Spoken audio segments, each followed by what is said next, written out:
রাতের আঁধারে কৃষকের ৪০ শতক জমির পটল গাছ কেটে দিল দুর্বৃত্তরা।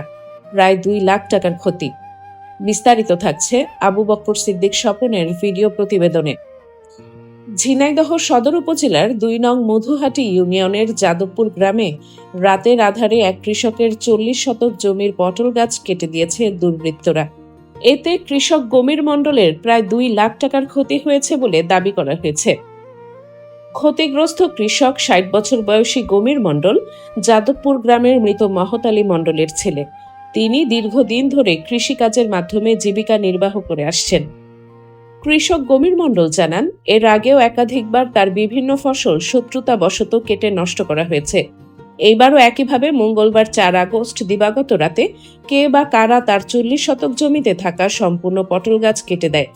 গাছগুলোতে প্রচুর পরিমাণে পটল ধরেছিল এবং তিনি ইতোমধ্যে কয়েক দফা বাজারে পটল বিক্রিও করেছিলেন। আরও ভালো ফলনের আশা থাকলেও রাতারাতি সব গাছ কেটে দেওয়ায় তিনি চরম আর্থিক ক্ষতির মুখে পড়েছেন। তিনি এ ঘটনার সুষ্ঠু তদন্ত করে জড়িতদের শনাক্ত ও দৃষ্টান্তমূলক শাস্তির দাবি জানান। পাশাপাশি ক্ষতিগ্রস্ত কৃষকের পাশে দাঁড়াতে প্রশাসন ও সংশ্লিষ্ট কর্তৃপক্ষের সহযোগিতা কামনা করেন।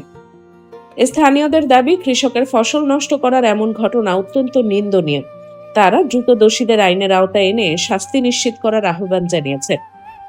পটল গাছ সব রাতের আধারে কারা কাটিয়ে দিয়েছে। কারা কেটেছে জানেন? না, আমি রাত করে ব্যাপারে আমি আর কি করে জানি। রাত করে যখন কাটিয়েছে তখন আমি কি করে বুঝবো। এখানে কতটুকু জমি আছে আপনার? ৪০ শতক। পুরো জমিতে কি পটল চাষ? হ্যাঁ, পুরো জমিতে পটল চাষ। এই জমি থেকে এখনো পটল কি বিক্রি করেছেন? হ্যাঁ, পটল এই জমিতে প্রতি সপ্তাহে ১৭ মণ ১৮ মণ পটল তুলি। আজকেও তুলিস, আজকেও ১০.৫ মণ পটল তুলিস এই কাঠা গাছতে। বাজারে কেমন দাম পাচ্ছেন মন প্রতি? আজকে বেচা হয় ১৪০০ টাকা, ৩৫ টাকা কেজি, ১৪০০ টাকা করে। তাতে আপনার এই জমি থেকে যে ক্ষতি হয়েছে কত টাকা আনুমানিক ক্ষতি হতে পারে? তা এখন এই যে পটল গাছ আর যে জিনিস, ইদি তো আল্লাহ দিলে ২ লাখ টাকা তো এমনি বান্ধা আমার। ২ লাখ টাকা তো এমনি বান্ধা। এই বিষয়ে আপনি কোনো আইনি পদক্ষেপ নিয়েছেন? না, কোনো আইনি পদক্ষেপ আমি এখন কারো চিনি নি, জানি না কি করে আইনি পদক্ষেপ নেবো, আন্দাজে করে। আচ্ছা, এনার যে ক্ষতি হয়েছে এই ক্ষতিটা কে করতে পারে জানেন? এটা তো রাত্রে অন্ধকারে গাছ কেটেছে, এখানে তো কারোর তো সন্দেহ করার মতো এমন কোনো।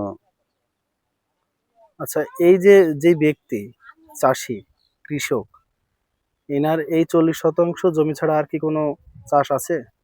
আছে, অল্প আড্ডু আছে, এইটার উপরে নির্ভর। দেখেন না, আছে ভুঁইটা কত পরিষ্কার করে, সে সারাদিন রাত দিন এই ভুঁই করে পড়ে থাকে। পটল ক্ষেতটা এখন এসে আমরা দেখছি, শুনে আসলাম, এসে দেখছি এখন সবই গোড়ার থেকে কাটা, ১ বিঘে ভুঁই সম্পূর্ণই কাটা। আচ্ছা, এখানে যে ফসল হয়েছে তাতে এই কৃষকের কত টাকা খরচ মানে ক্ষতি হতে পারে? কৃষকের ক্ষতি মানে টোটালে লাগবে ২.৫ ক্ষতি হয়েছে। এই ভুঁইটা থেকে এখন প্রত্যেক সপ্তাহে ২০ মণ করে পটল উঠবে। ২০ মণ পটল উঠলে ২,০০০ করে বেচতে পারবো এক চালানে। আপনাদের যে এলাকা, এই এলাকায় কি এই সর্বপ্রথম যে এই সর্বপ্রথম কেটে দিয়ে গেছে গাছ? কেটে দিয়ে গেছে, সর্বপ্রথম দেখছি। আছে পটলের চাষ প্রচুর আছে, কিন্তু এইটাই প্রথম আজকে দেখছি কাটা। শুধু কি এই জমিটাই ক্ষতি হয়েছে না এর আশেপাশে কোনো জমি? এই জমিটাই ক্ষতি হয়েছে। এটাই শুধু? জি।